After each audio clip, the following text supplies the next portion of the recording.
Throughout history, corvids have lifted our imaginations to fantastical heights and have taken us into the terror of the underworld. These intelligent, whimsical birds are both amusing tricksters and solemn scavengers, reminding human beings of our own relationship with both life and death. Together we will examine what this magical creature can teach us. Hello and welcome back to Tarot and Torch. Today we are going to really dive into what corvids, crows, ravens, even magpies can teach us and what magic we can connect with when working with these magical, playful animals on an energetic level. There's so much inspiration that comes from these birds.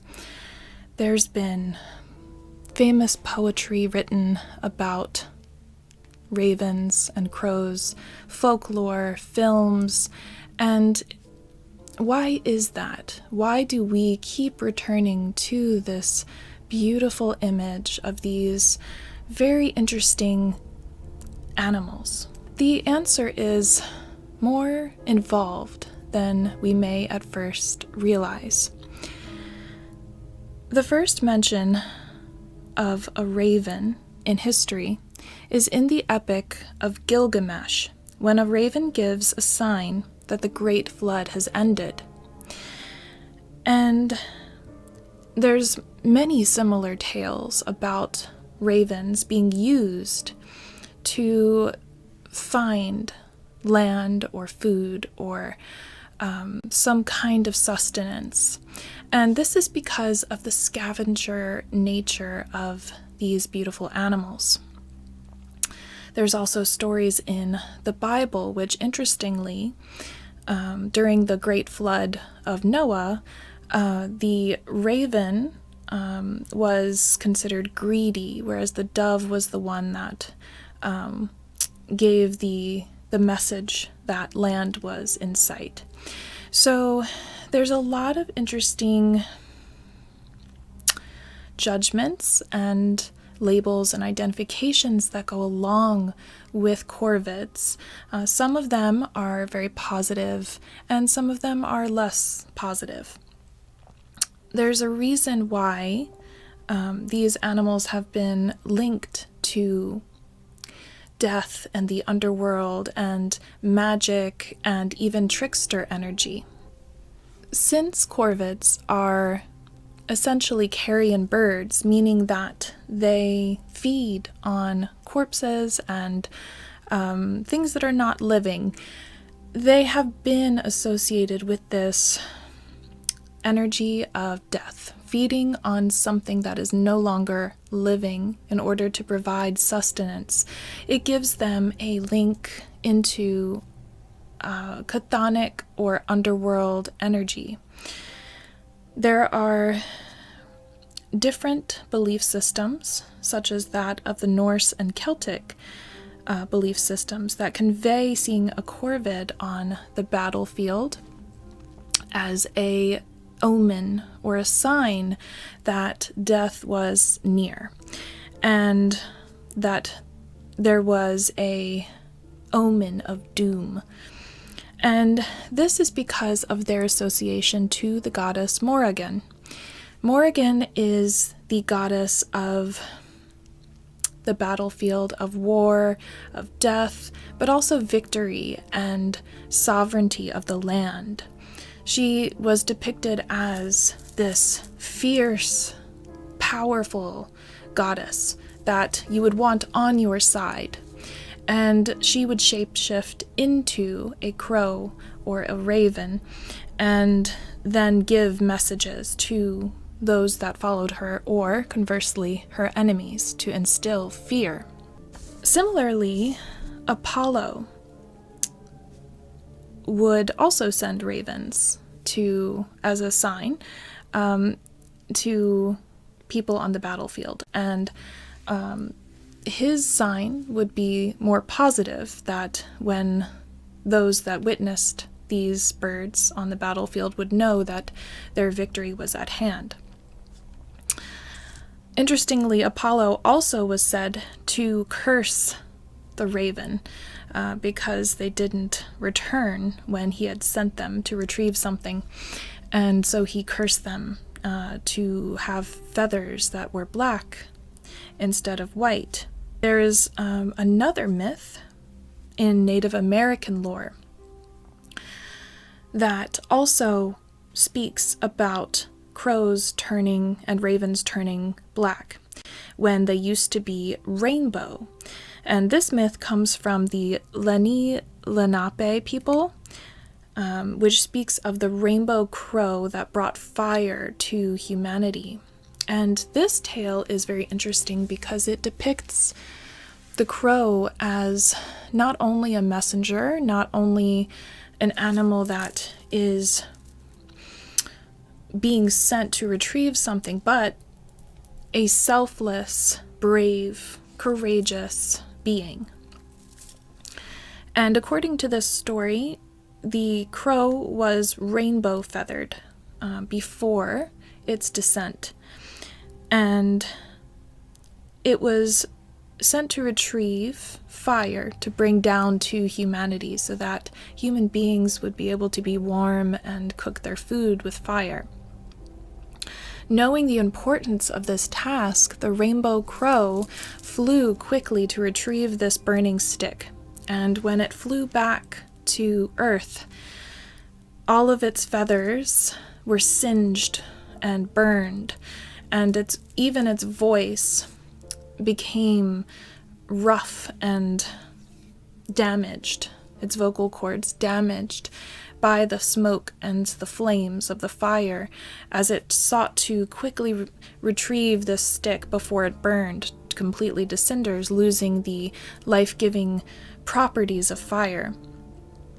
So this story speaks of the crow in such a high regard as a creature who wanted very much to be of service and to give a gift to humanity that would never be forgotten. When we look at crows and ravens, there's a big difference between the two. Crows are smaller, their feathers more close to their bodies. They're said to be shinier and more beautiful in many ways. And the raven is larger with more scraggly, crested, jagged kind of feathers. And the voice of both birds are also very different. Crows have a kind of a caw sound, whereas the ravens are more guttural and their voices are deeper. So it's interesting to note that the birds have differences not only in their meanings and associations, but also in the way that they look and the way that they sound. Also with their behavior, as crows tend to be community-oriented and ravens are more solitary. So crows gather in these big flocks, which are known as murders, because when they gather, it is assumed that they have found some kind of carrion to feed on, and that their numbers, especially in times of, famine or lack, would indicate that there is a fresh kill nearby or some animal waiting to pass on. So ravens, on the other hand, are very solitary, and they have a single mate, and they prefer their own company or to be in the company of just their mate. And it's also more rare to spy ravens, especially now in our society when we have built such cities and have such numbers.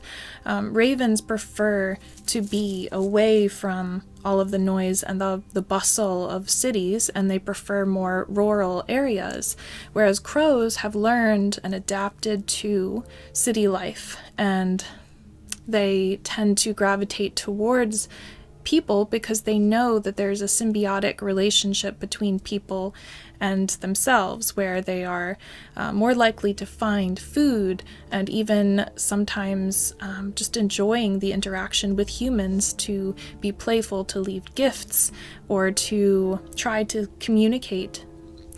And in fact, both birds are known to mimic human voice. So when they do find a human friend that is connecting with them on their level, they will often mimic the voice of a human.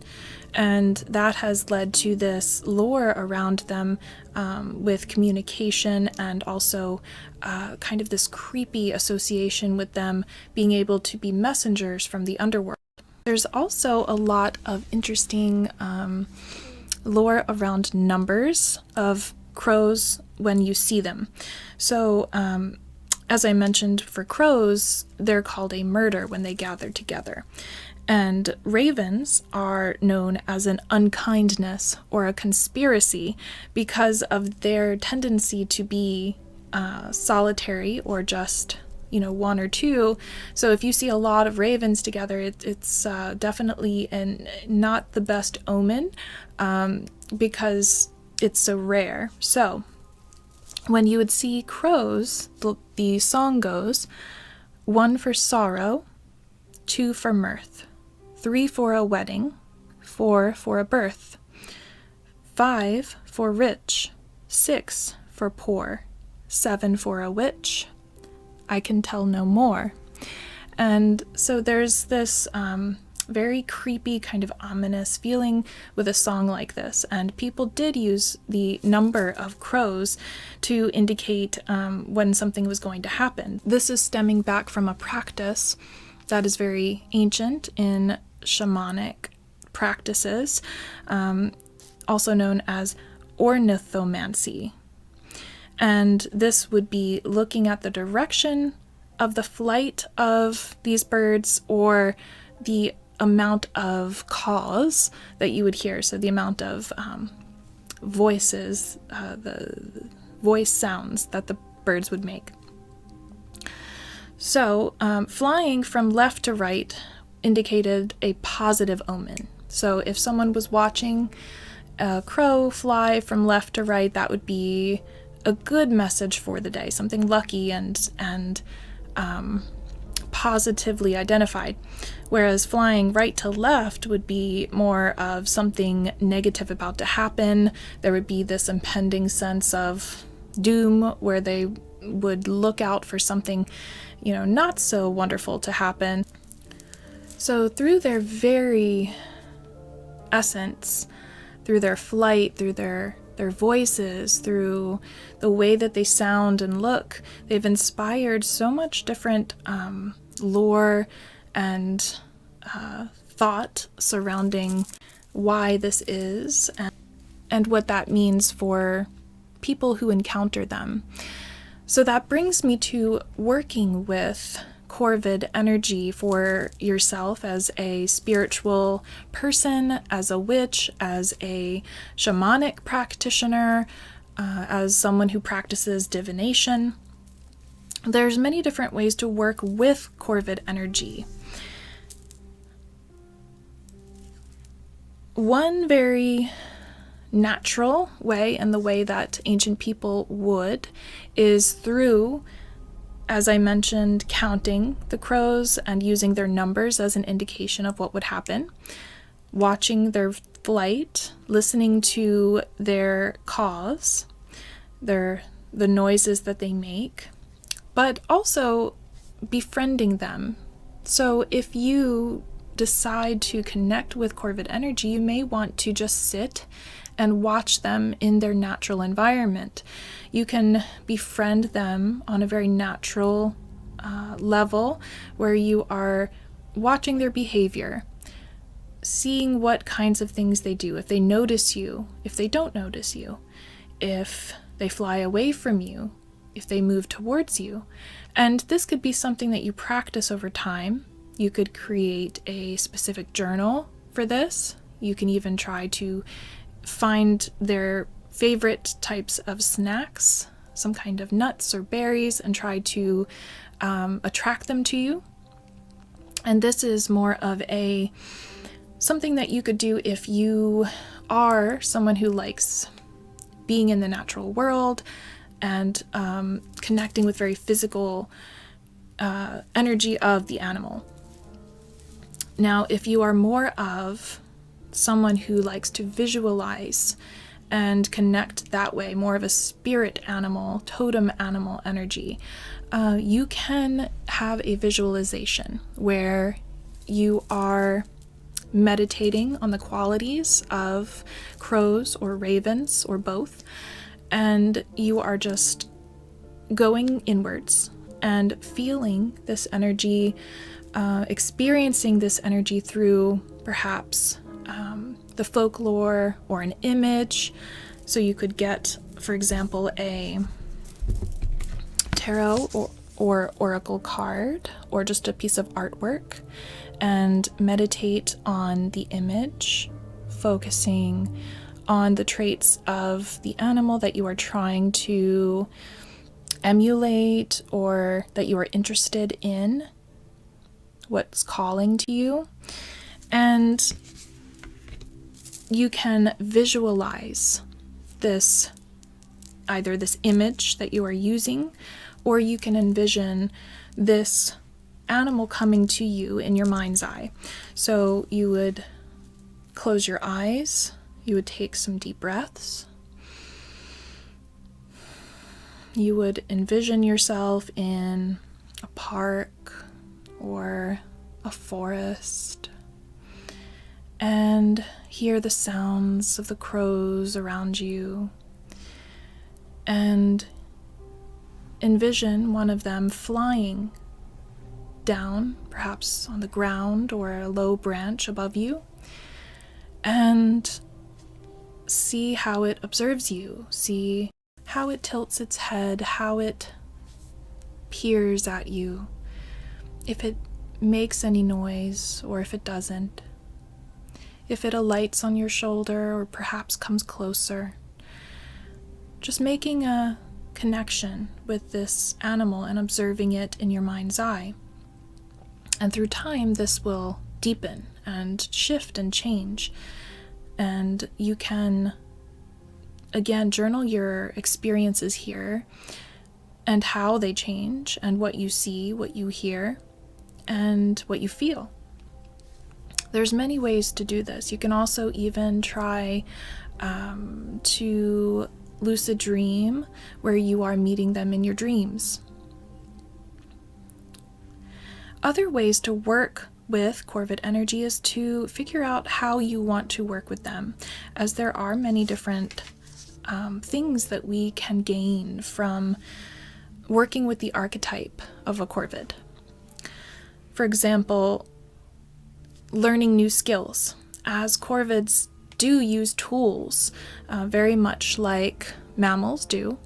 They use tools like sticks to get inside of things, to get insects, to get food. They also appreciate objects like gifts, so they like shiny baubles and things that they find and collect, and they also leave gifts as appreciation to human friends.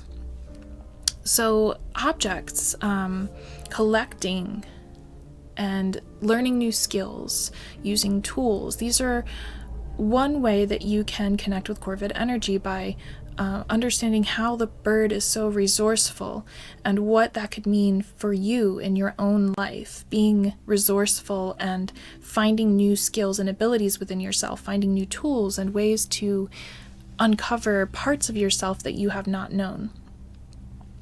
Another big one is intuition, as Corvids they're messengers of the gods. They hear what the gods are telling them, and they appear as a sign or an omen.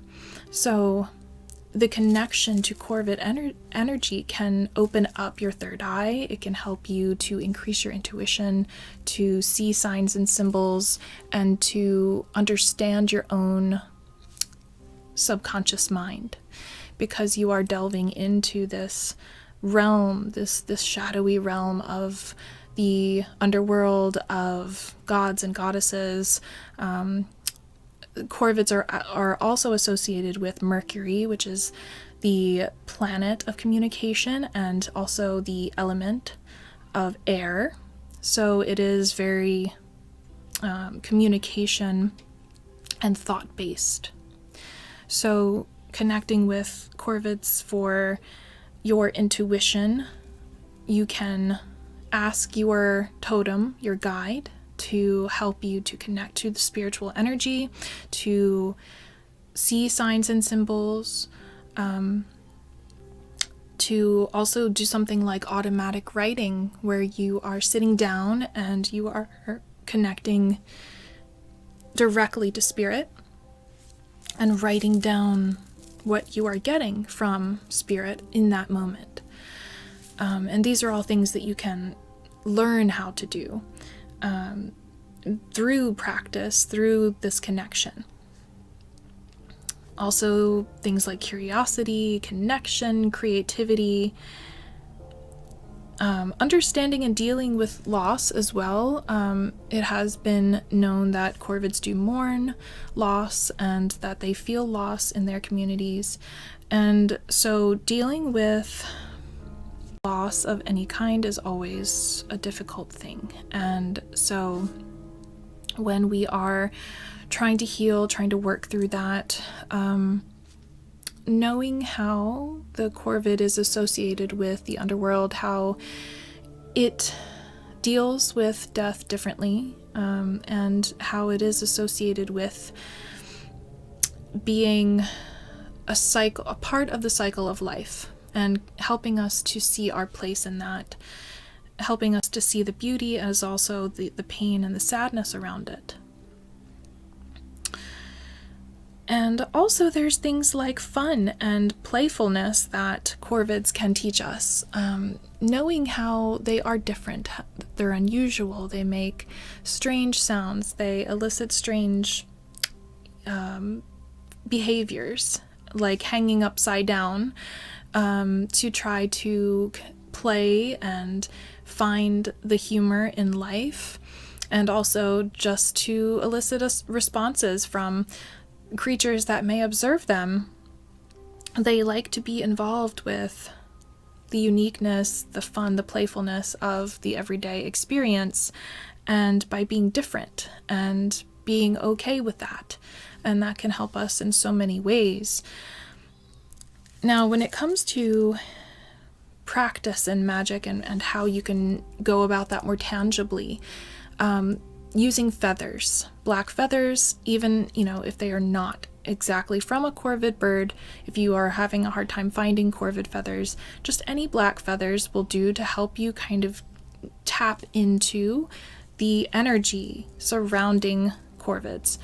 And you can use these feathers for burning incense and using them for smudge, or you can use them as calligraphy pens to write, especially if you're doing automatic or magical writing.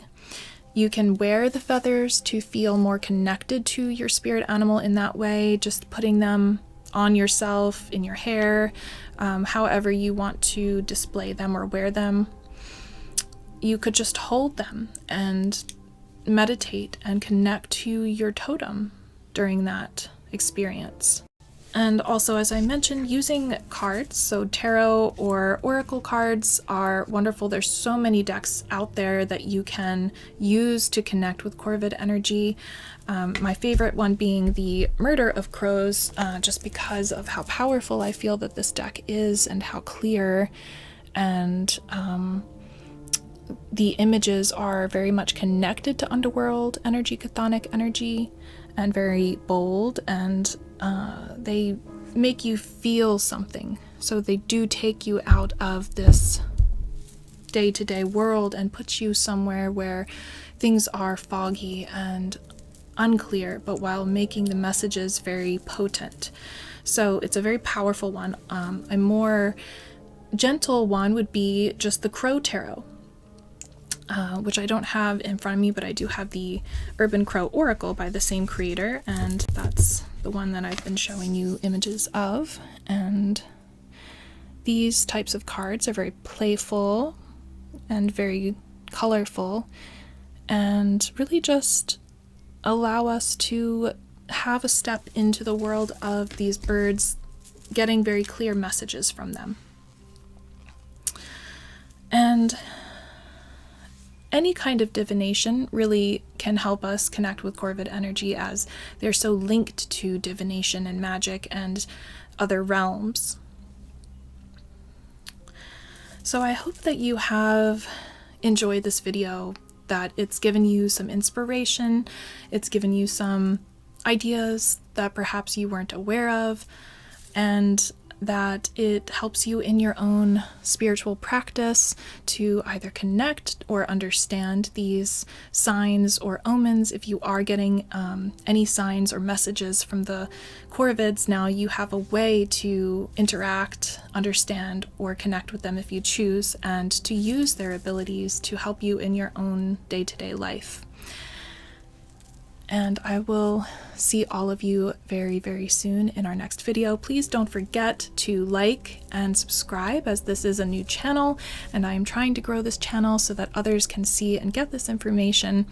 And feel free to comment as well, as that would also help and allow me to have an understanding of what types of information that you are looking for, what you enjoy, and how you feel about Corvid energy. So thank you all very much, and I will see you very, very soon.